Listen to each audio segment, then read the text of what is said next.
Kasunod po ng pagpanaw ni Pope Francis, magsasagawa ng conclave o pagboto ng mga kardinal ng Simbahang Katolika para pumili ng susunod na Santo Papa. Ang libing naman ni Pope Francis magiging simple lamang daw, base na rin sa kanyang bilin. Balitang hatid ni Mark Salazar. Tumatak sa mga Katoliko ang mga katangian ni Pope Francis na mapagkumbaba at progresibo. Ang kanyang payak na pamumuhay at pananaw masisilayan maging sa kanyang burol at libing. Noong isang taon kasi, binago ni Pope Francis ang papal funeral rites. Kung karamihan sa mga naunang Santo Papa nakalibing sa St. Peter's Basilica sa Vatican, si Pope Francis piniling mahimlay sa Basilica of St. Mary Major sa Roma para mapalapit sa paborito niyang icon ng Birheng Maria, ang Madonna. Isa ito sa 4 na major papal basilica o pinakamataas sa ranggo ng mga simbahan sa Katolisismo.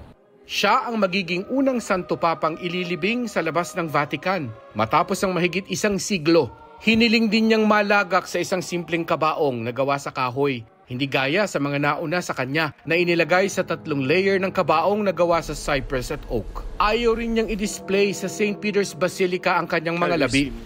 Wala pang anunsyo ng petsa ng libing na karaniway 4 hanggang 6 na araw pagkamatay ng Santo Papa. 15 hanggang 20 araw mula sa pagpanaw, sisimulan ang proseso ng conclave.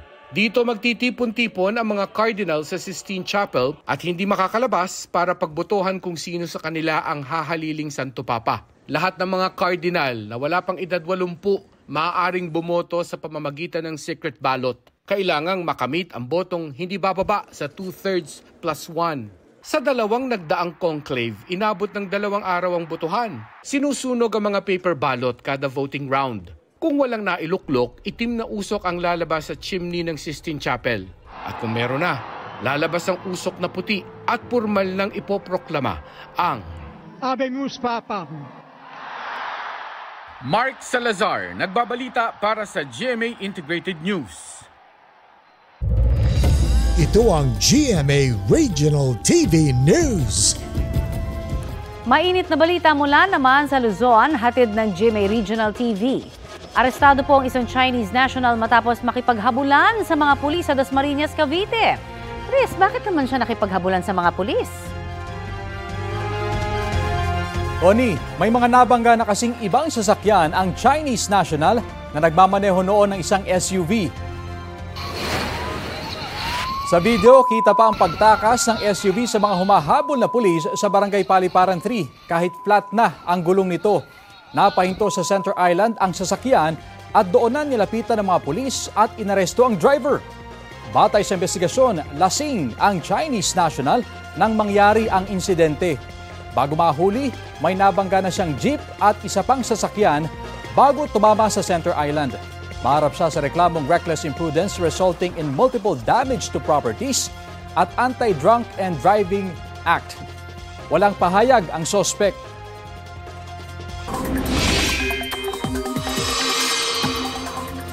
Aabot sa 26 na lugar sa bansa ang posibleng makaranas ng danger level na heat index ngayon pong Martes.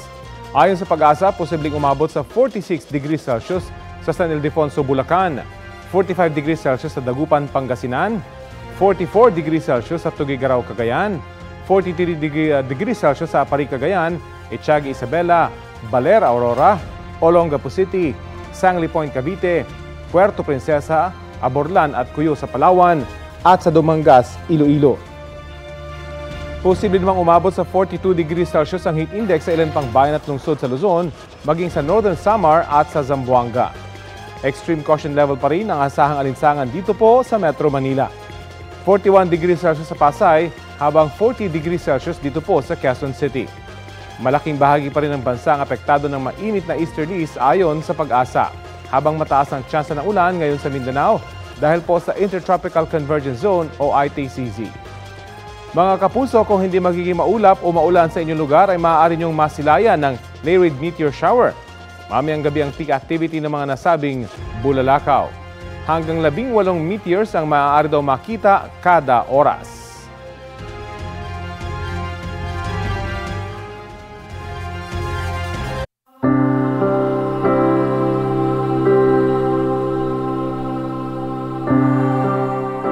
Kaugnay ng pagpano ni Pope Francis at nakatakdang pagpili ng papalit na Santo Papa, makakapanayam natin si Caloocan Bishop at Catholic Bishops' Conference of the Philippines President Pablo Virgilio, Cardinal David. Salamat po sa pagpapaunlak sa amin ng panayam dito po sa Balitang Halik, Cardinal David.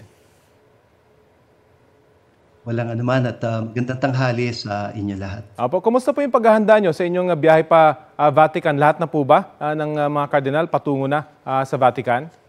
Well, pare-pareho kaming naghihintay ng instruction mula sa Dean ng mga Cardinals, si Cardinal Re mula doon sa Roma. At kasalukuyan ay nagpupulong ang mga Cardinals na based doon sa Roma para i-finalize nila yung schedule ng funeral ng Santo Papa at saka ng magiging simula ng conclave para sa eleksyon ng isang bagong Santo Papa. Usually, gaano po katagal pagkatapos ng libing bago magsimula yung conclave? Depende po sa pag-uusapan.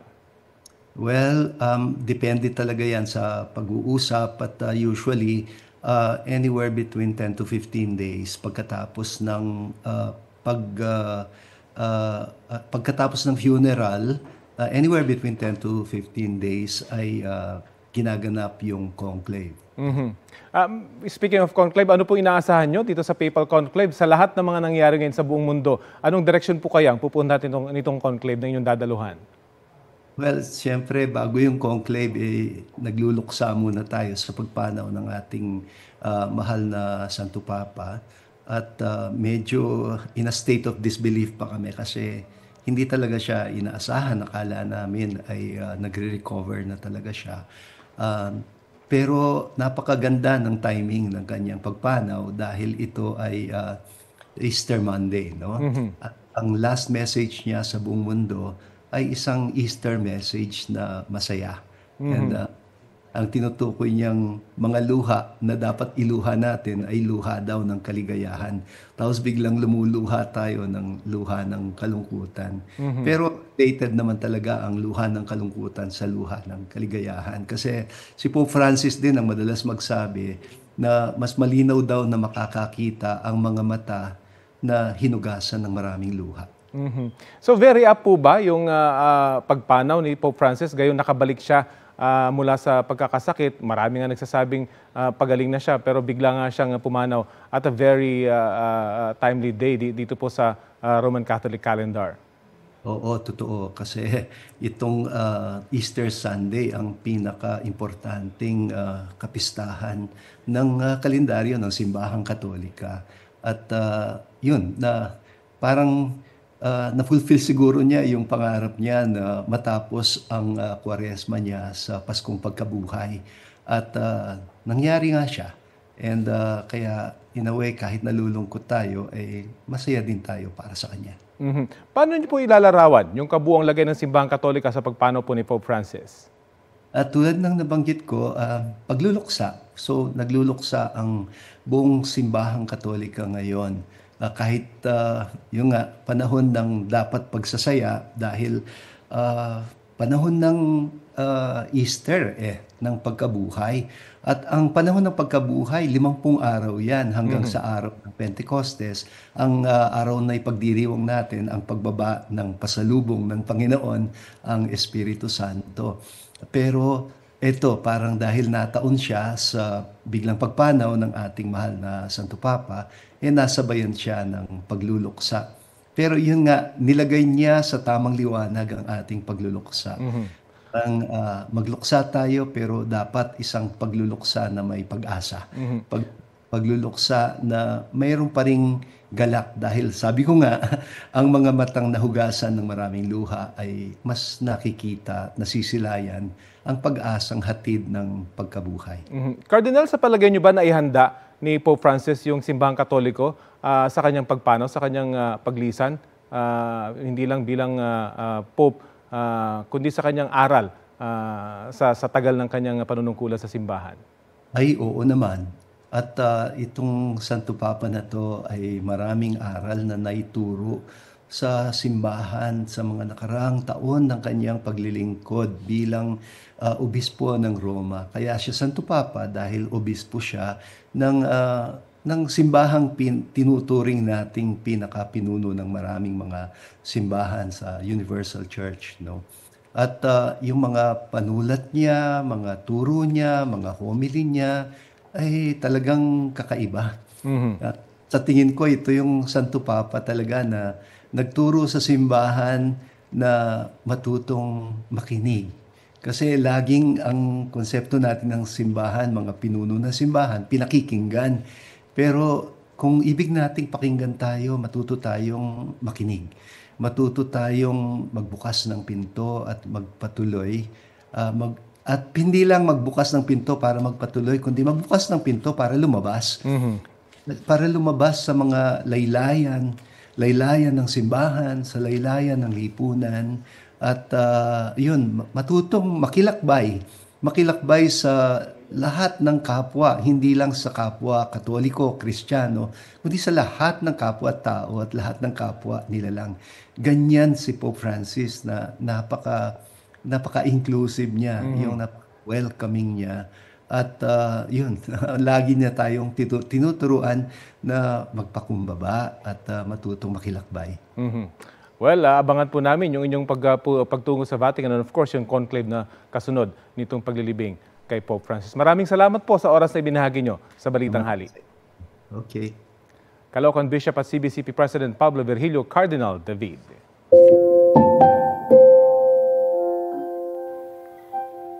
Idineklara ng Malacanang na ngayong araw, April 22, ay National Day of Mourning para po yan sa pagpanaw ng national artist at superstar na si Miss Nora Aunor.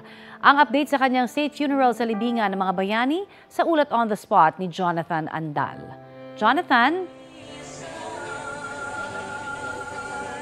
Connie, itong mga nasa likod ko ay yung mga Noranians o yung mga fans ni National Artist for Broadcast and Film at Superstar Nora Aunor. Yung ilan po sa kanila may dalang mga memorabilia. Yung iba dito, 1994 pa yung petsa na itinago talaga nila dahil noon pa man daw ay fan na sila ni Superstar Nora Aunor. Dito po sila nakaupo sa may harap ng grave site kung saan po ililibing o ihihimlay sa huling hantungan si Superstar Nora Aunor. Kanina, naging emosyonal yung mga Noranians habang kinakanta yung isa sa mga hit song ng kanilang idol na Superstar ng Buhay Ko.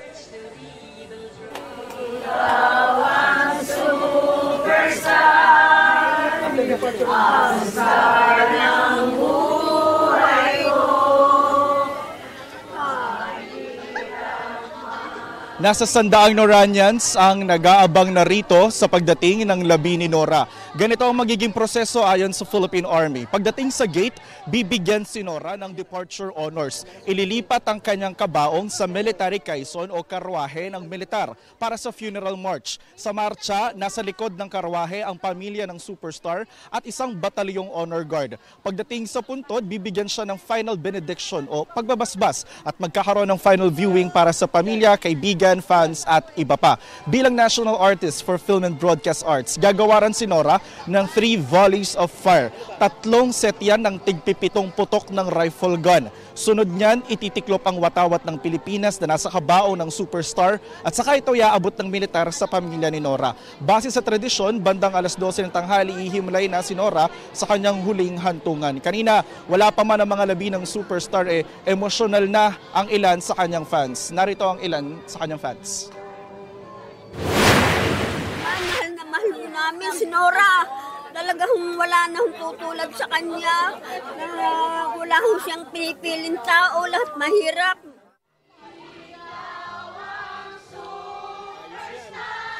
Connie, itong lugar na ito, Section 13 ng Libingan ng mga Bayani, dito po nililibing yung mga national artists at mga national scientists. Si Nora po ay pang 55 na individual na ililibing po dito. Ang makakatabi niya po sa puntod ay ang kanya mismong direktor ng pelikulang Himala na si Direktor Ishmael Bernal. Yan muna ang latest mula rito sa Libingan ng mga Bayani. Balik sa iyo, Connie. Maraming salamat, Jonathan Andal.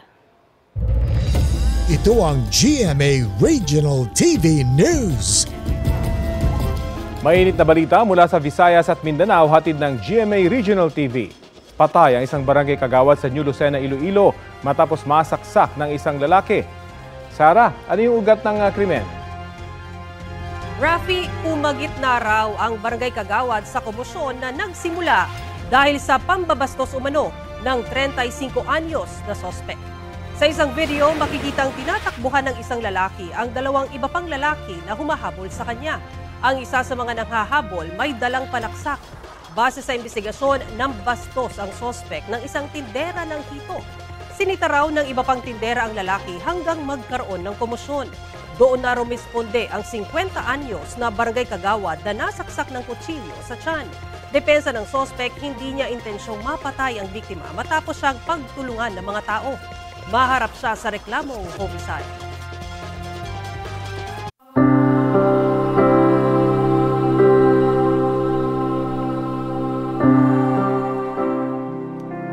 Isang bisang idinaos para kay Pope Francis sa Buenos Aires Cathedral sa Argentina.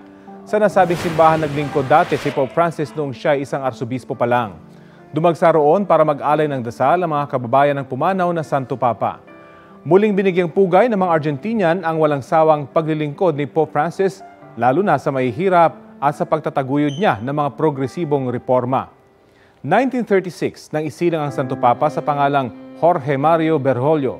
Siyang kauna-unahang Santo Papa mula sa Latin America.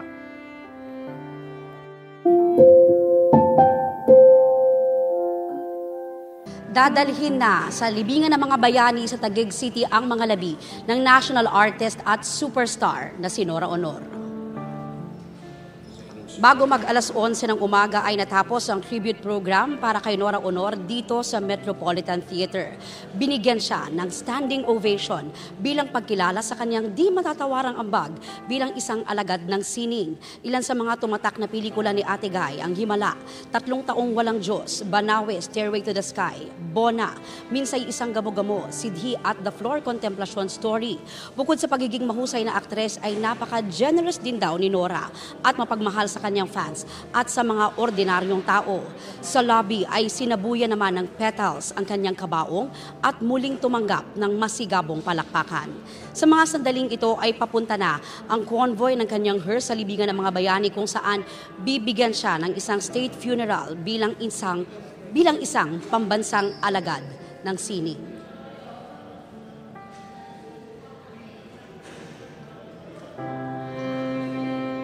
Samantala, pumanaw na rin po sa edad na 70 ang OPM icon na si Haji Alejandro. Kinumpirma yan ng kanyang pamilya sa isang pahayag ngayong umaga. Kasunod nito, humingi rin sila ng pangunawa at privacy habang ipinagluluksa ang anilay tremendous loss. Hindi tinukoy ng pamilya kung ano ang kinamatay ng OPM hitmaker. Pero kamakailan napabalita na isinugod siya sa ospital dahil sa stage 4 colon cancer. Nakilala noong 70s bilang kilabot ng mga kolehiyala. Ilan sa mga naging sikat na kanta ni Alejandro, ang Tag-Araw, Tag-Ulan, Panakip Butas at Kay Ganda ng Ating Musika. Nakikiramay po kami sa mga naiwan ng OPM legend.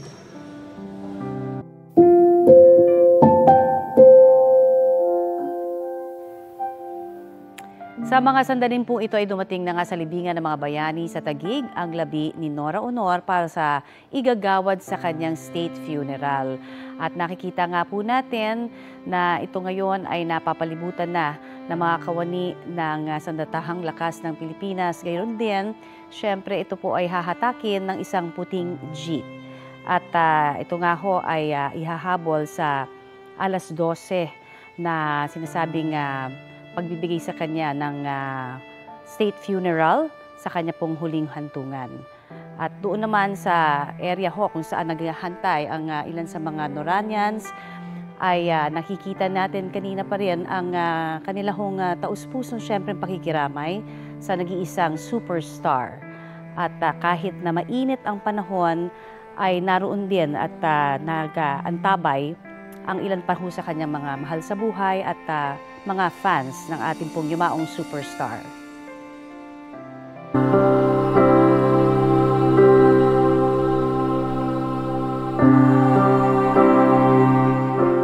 Isang Requiem Mass ang isinagawa po sa Manila Cathedral kasunod naman ng pagpanaw ni Pope Francis. Kabilang po sa mga inalala ang kanyang naging pagbisita sa Pilipinas noong 2015. At may ulat on the spot si Maris Umali.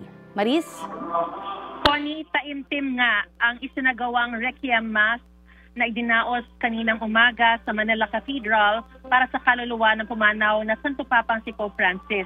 Pinangunahan ito ni Manila Archbishop Jose Cardinal Advincula at con-celebrated ni na Bishop Antonio Tobias at Papal Nuncio Most Reverend Charles Brown, BB. Sa kanyang homily, bagamat masaya at pinalalalim ni Cardinal Advincula ang ating pagtanggap sa muling pagkabuhay ni Jesus, malungkot naman daw na nagdiriwang ngayon para ipanalangin ang yumao nating si Lolo Kiko. Inalala niya ang naging buhay nito na naging espesyal sa mga Pilipino, lalo na sa pagbisita niya sa atin noong 2015 na nakatatak na raw sa ating pambansang alaala, lalo na sa mga taga-Tacloban na bumabangon pa lang noon sa pananalasa ng bagyong Yolanda. Pinakita raw ng Santo Papa kung paano makiisa sa paghihirap ng kapwa. Sa gitna naman ng pagluluksa, nagpasalamat ang opisyal na kinatawan ng Santo Papa sa bansa na si Papal Nuncio Charles Brown sa mga Pilipino sa patuloy na pagdarasal nito para sa kanya, lalo na sa nakalipas na 2 buwan na noong nasa kritikal na kalagayan ang Santo Papa. Humaba pa raw ang buhay ni Pope Francis at nakasama pa natin hanggang Easter Sunday dahil sa pananalangin ng mga mananampalataya. Bago nito ay nagsindi ng kandila at nag-alay ng dasal si Cardinal Advincula para sa Santo Papa sa Christ the King Chapel sa loob ng Basilica na inilaan para sa Santo Papa. At yan ang pinakasariwang balita. Balik sa iyo, Connie. Maraming salamat, Mariz Umali.